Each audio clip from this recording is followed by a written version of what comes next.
No, none of us were, I don't think. I mean, movies take 3 or 4 years to make from the time you start writing them to then. So no, I didn't know, and I don't think they knew about my projects either.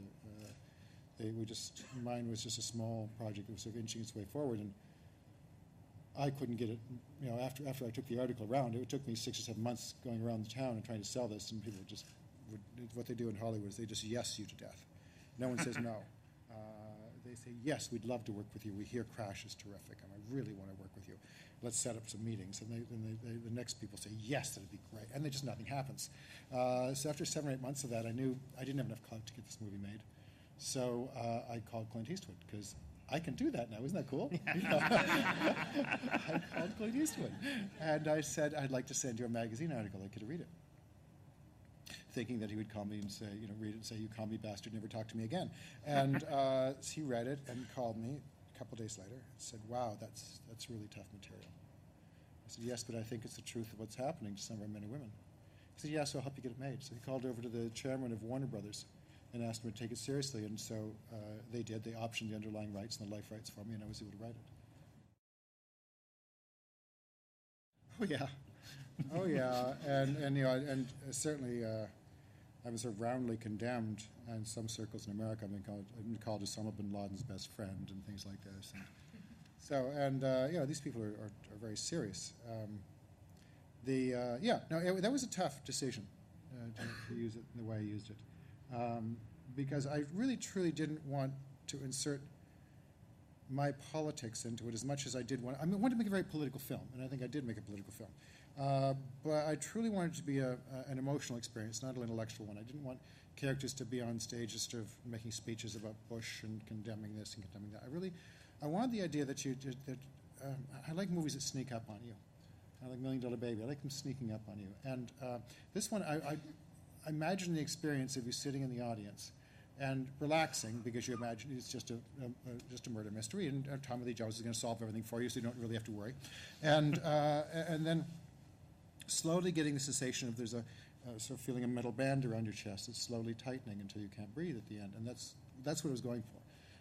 So I actually went back and forth about the ending quite a bit, and then I realized it wasn't my decision; it's what the character would do, and so I left it to the character. Yeah, it didn't work. No, people saw right through it. Yeah, didn't fool anyone. Tried, failed.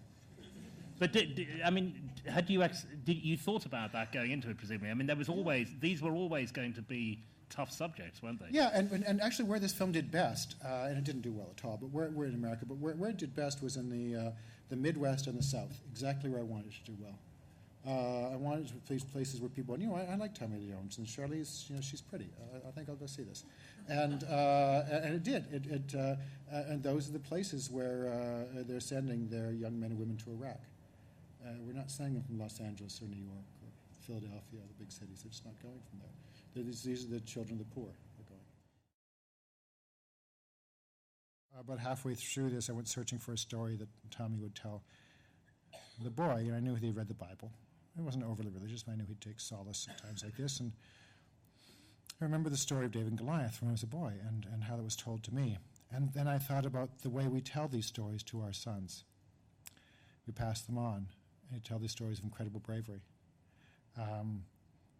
Here's a boy who comes into a camp and fights a giant with the king's bravest and strongest and best armed warriors are too afraid to fight. The king won't fight himself. First of all, I thought, well, what kind of a king sends a boy to fight a giant? How corrupt. And then I thought, well, when we're told these stories, the effect they had on me, the same effect they had on my son, if I tell him these stories or others, is you want to emulate that when you grow up. And that's what these kids do. They go to places like Iraq wanting to be the David, going there to fight the monster, to fight the giant. We've built this monster up in their heads to be huge. And we certainly built it up in America when we sent them over there. I asked myself, what happens when they get there and find out they're the Goliath? What would that do to them? And so that's why I placed this movie in the Valley of Elah. I knew I was making an American tragedy, and I wanted it to be an American film. And so I looked at the films of John Ford and others, and certainly The Searchers was a big one for me, it's a film I loved. And, some of the latent racism that comes in The Searchers is also in this film. He knows what villains look like. They have dark skin, right? That's pretty much what we think. And so that's why I put the line in there. But wouldn't it be funny if the devil looked just like you? But I knew that I wanted to have these landscapes and to shoot it very classically, the camera to almost never move, until he started to lose control, and the camera then went out of control as well. And then only in the ending did the camera start to drift a little bit and show a little bit of freedom. I also did something which hopefully you didn't notice, or maybe you felt, is that in the beginning, the film is quite pristine. And then every time there's an emotional setback with him, I add grain to the film. And so that it's towards the point to get to the end, the grain's just about popping off that screen, but hopefully you won't notice, but you'll feel that it's I just want to fuck it up. I want you to feel like it was, first of all, more of a documentary sense in some ways, but also a dirtier, more horrible feel. And so I took Roger's beautiful film and really messed it up. And only in the very end, after he sits when he sits in the coffee shop with Charlize, does that go back to the normal in the beginning. So, but yeah, hopefully those are the things you feel.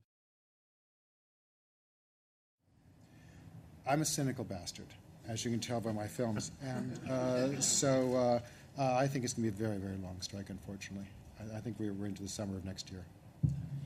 And there seems to be no willingness by the studios to give in on anything at all, not even a relatively tiny payment on DVDs. They just won't do it. No, when they, as you probably know, we get 4 cents on a DVD. Out of a $30 DVD, we get 4 cents, and we asked for 4 more, and they said that's outrageous. It'll bankrupt us.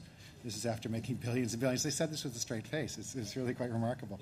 And they said as far as the internet and any movies shown on the internet, any television shows shown on the internet, we should be happy getting absolutely nothing, and it doesn't make us overly happy. And they said, no, you should be happy. It's for promotional reasons. So they recently came up. I think this week they had a breakthrough, in which they announced quite publicly that we're going to be paid millions and millions of dollars. Should be very happy.